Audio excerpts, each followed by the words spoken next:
Monica had just earned her degree last year. She graduated with flying colors and she looked forward to starting a career.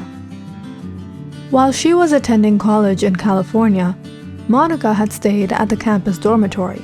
She planned to rent a small apartment somewhere nearby in San Francisco once she graduated. But it was about a month before she was going to graduate that her parents couldn't stop calling her to come back home and spend some time with them. So Monica had gone back to her small hometown, to Langley, Washington, to spend the summer on the island county. Her parents were delighted to have their only daughter back home after a long 4 years. They celebrated her achievement and invited all their neighbors and family friends over to a party. The people all praised Monica on how great she had done. She was such a brilliant student. They all motivated her to progress in her life. Her mother called her to her room and handed her a present. "This is from your grandmother. She told me to give it to you before she passed away. I think it's time you have it." Monica smiled and opened it up eagerly. She found herself staring at some pieces of paper and a small note attached to it. It was from Grandma. Monica shook her head and dropped it into her bag. What kind of property papers are these? This contract has some sort of poetry written in it. It says, "All my heart's desires will come true." What is this? Monica was confident about her future. She wanted to start building her career, and perhaps soon in the future she would continue her studies further. Monica stayed all summer at her parents' home, and although she enjoyed the fun family time, she couldn't wait to get back to the city again. Once Monica was back to San Francisco, she rented a small apartment and started applying for jobs in the big city. Monica was called to numerous interviews, all of which turned out fine. But unfortunately for Monica, she didn't end up getting hired by any of the employers, as she lacked experience. A month had gone by, and Monica realized she desperately needed a job. If she kept on searching for a decent job that suited her credentials, it might take a long time. Monica spoke to a few of her friends about the matter. Some of them also complained that they had suffered from the same problem when they came out of college. As hopeless and disappointed as Monica was, she had no other choice but to apply for some jobs at small companies and local stores.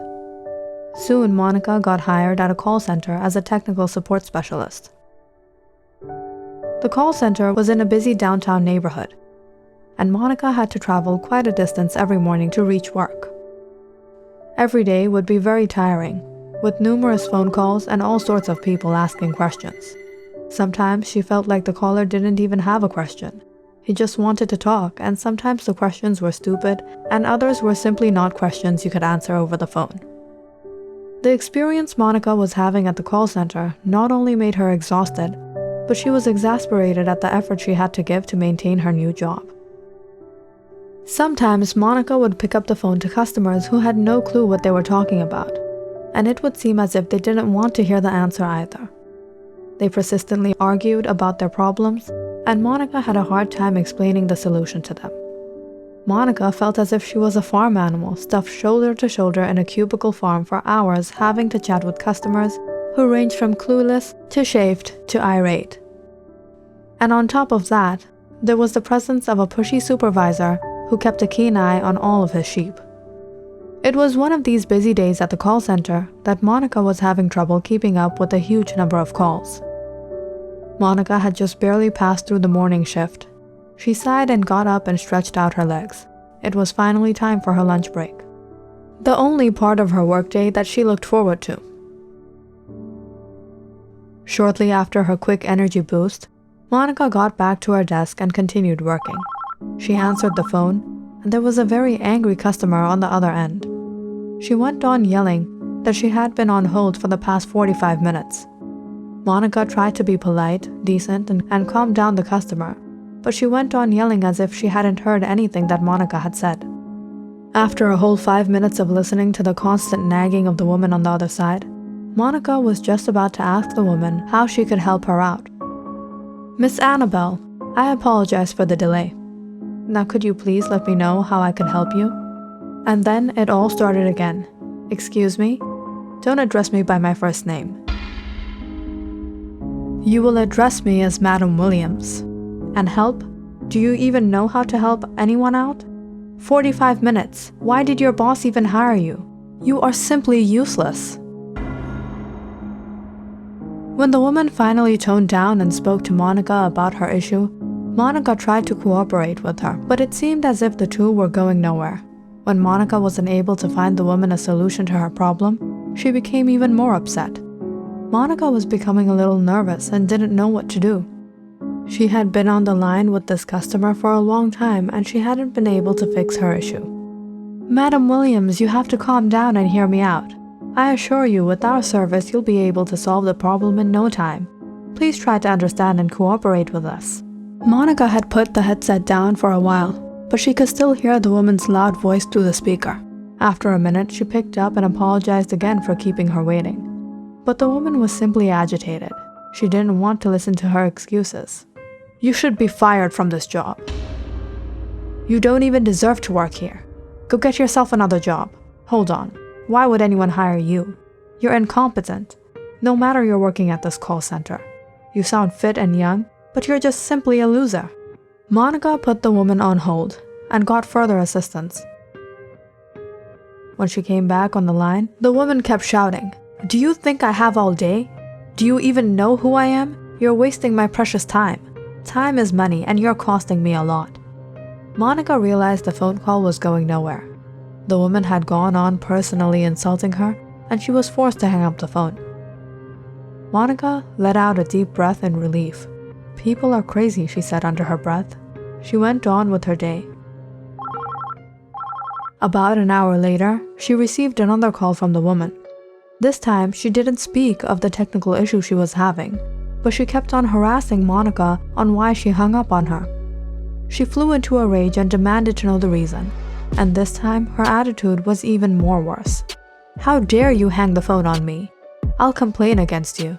See, I'll make you unemployed for the rest of your life." Monica hung up the call. She was just wasting time with this psycho. The woman hadn't called back again. At the end of the day, Monica packed her bags and headed home.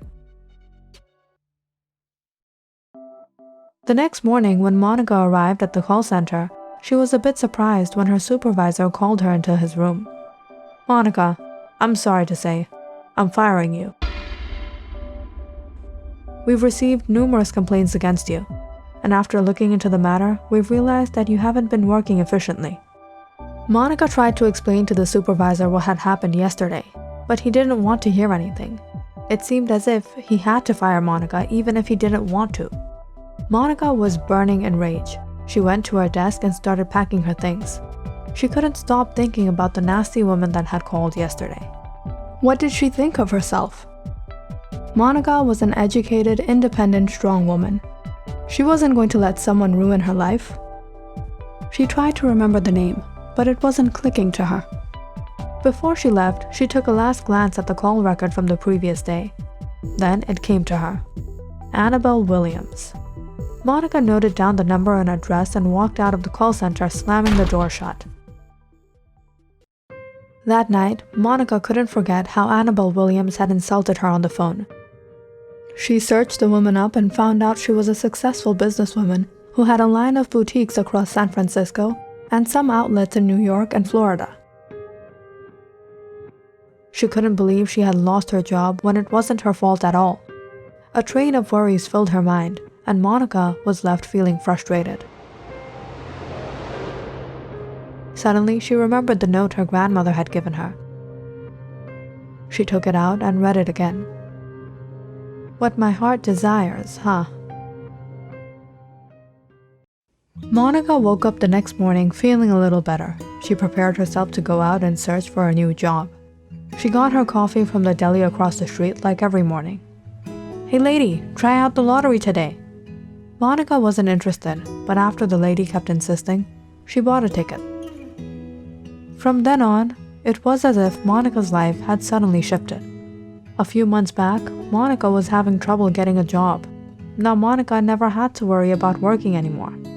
She won a large sum of money from the lottery. She soon bought an expensive house and rode the best car in town. She even hired a few people to work for her. one of whom was Annabelle Williams. "Annabelle, come here, please." "Yes, Miss Monica?" "Excuse me, don't address me by my first name." "Oh, I'm sorry, Miss Danvers, it won't happen again." "That's Madam Danvers. Now take my shoes to the closet." Life was nothing but luxurious for Monica. She had all that her heart desired. Now how did I get all of this? I didn't have to do much. It was handed over to me.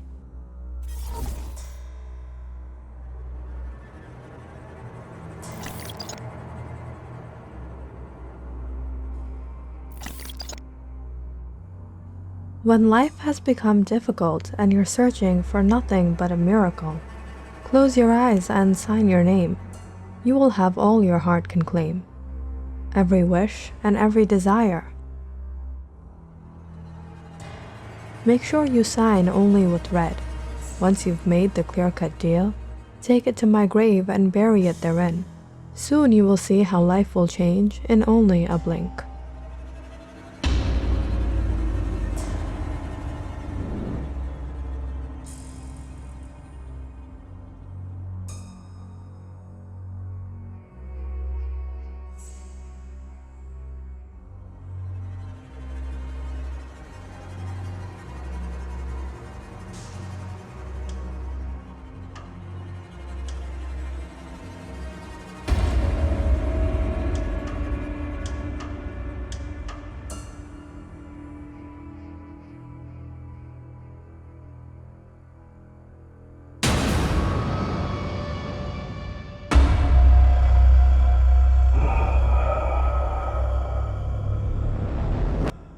But as we all know, everything has a price.